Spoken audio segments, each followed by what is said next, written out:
Ikkō-ikki were mobs of peasant farmers, Buddhist monks, Shinto priests and local nobles, who rose up against daimyo rule in the 15th and 16th century Japan. They followed the beliefs of the Jodo Shinshu sect of Buddhism, which taught that all believers are equally saved by immediate Buddha's grace. They were organized to only a small degree. If any single person could be said to have had any influence over them, it was Rennyo, the leader of the Jodo Shinshu Honganji sect at that time. Rennyo's attitude to the Ikkō-ikki was, however, highly ambivalent and pragmatic. Whilst he may have used the religious fervor of the Ikkō-ikki in the defense of his temple settlements, he was also careful to distance himself from the wider social rebellion of the Ikkō movement as a whole, and from offensive violence in particular. History. The Ikkō-ikki were, at first, disparate and disorganized followers of Rennyo's teachings. In 1471, Rennyo was forced to flee Kyoto, and established a new Honganji branch temple, Joshizaki-gobo, in Akaizen province. It was at this temple that he began to attract a significant following among peasants and farmers.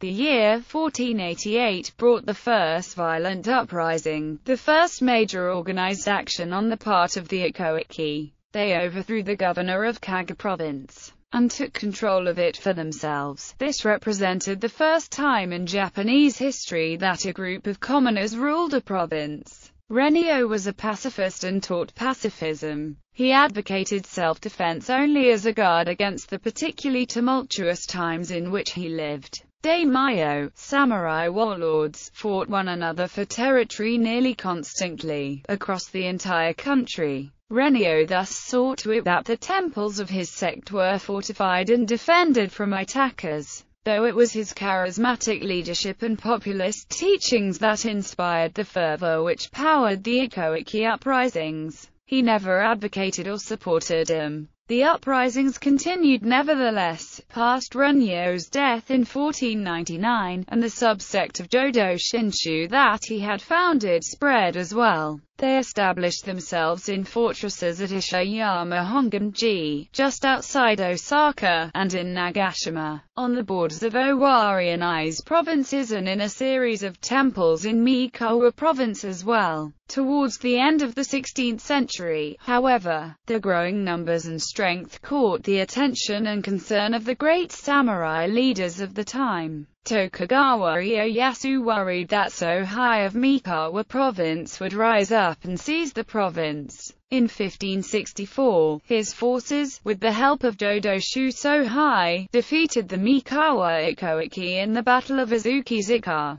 The Ikki attracted the ire of the likes of Tokugawa Ieyasu and Oda Nobunaga due to the economic and political threat they posed, more so than as a result of their military might. The Ishiyama Honganji and other strongholds of the Ikki lay across major trade routes and occupied the same areas that Nobunaga saw as his primary territorial objectives. Nearly every road to the capital from this western part of the country was controlled by the Ikki or their allies, and the populist roots of the Ikki movement gave them significant economic power as well. Nobunaga in particular sought the destruction of the Ikkō-ikki for these reasons, and because they allied themselves with nearly every one of his major enemies or rivals. Ashikaga Yoshiaki was once strongly supported in his claim to become shogun by Nobunaga, but turned to the Ikki when their relationship soured. The Ikki also had powerful allies in the Mori, Azai, and Asakura clans.